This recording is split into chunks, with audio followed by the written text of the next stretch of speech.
గణేశాయ నమః, శ్రీ సరస్వతి నమః, శ్రీ గురుభ్యో నమః. భక్తులారా, వాల్మీకి మహర్షి రచించిన శ్రీమద్ రామాయణంలోని విశేషాలు చెప్పుకున్నాం. బాలకాండలో ఉన్నాం మనం. మొదటి కాండ. దీన్ని మనం 11 భాగాలుగా నిండు వరకు చెప్పుకున్నాం. ఈరోజున 12వ భాగాలు చెప్పుకున్నాం. చెప్పుకునే ముందు సమర్థగురు సాయినాథ్ మహారాజ్ కీ జై. ఎక్కడి దాకా వచ్చాం రామాయణంలో? బోయేవాడు పక్షుల జంటలో ఒక పక్షిని చంపడం, అది వాల్మీకి చూశాడు. ఎంతో జాలి కలిగేటట్టుగా రెండో పక్షి ఏడుస్తుంది.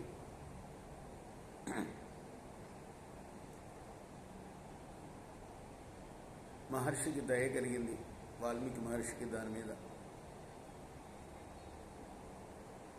దాన్ని చూచి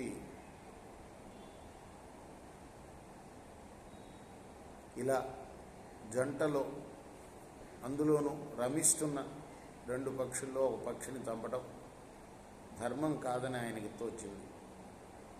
అప్పుడు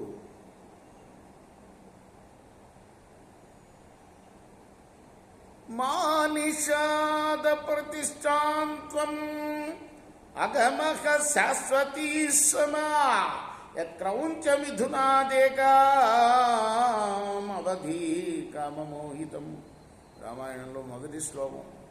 ఇలా శ్లోక రూపంలో ఛందోబద్ధంగా ఆయన నోటి నుంచి వచ్చిన ఈ పలుకులు వాల్మీకి మహర్షి నుంచి.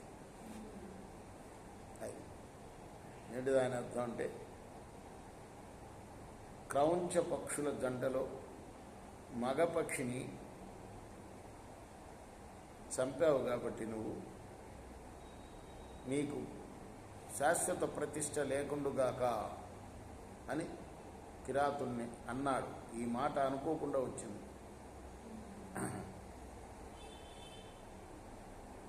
నేనేం పలికాను అని వెంటనే ఆయన ఆశ్చర్యపోతూ, అదేంటి నా నోటి నుంచి ఇలా వచ్చింది అనుకున్నట్ట వాల్మీకి మహర్షి.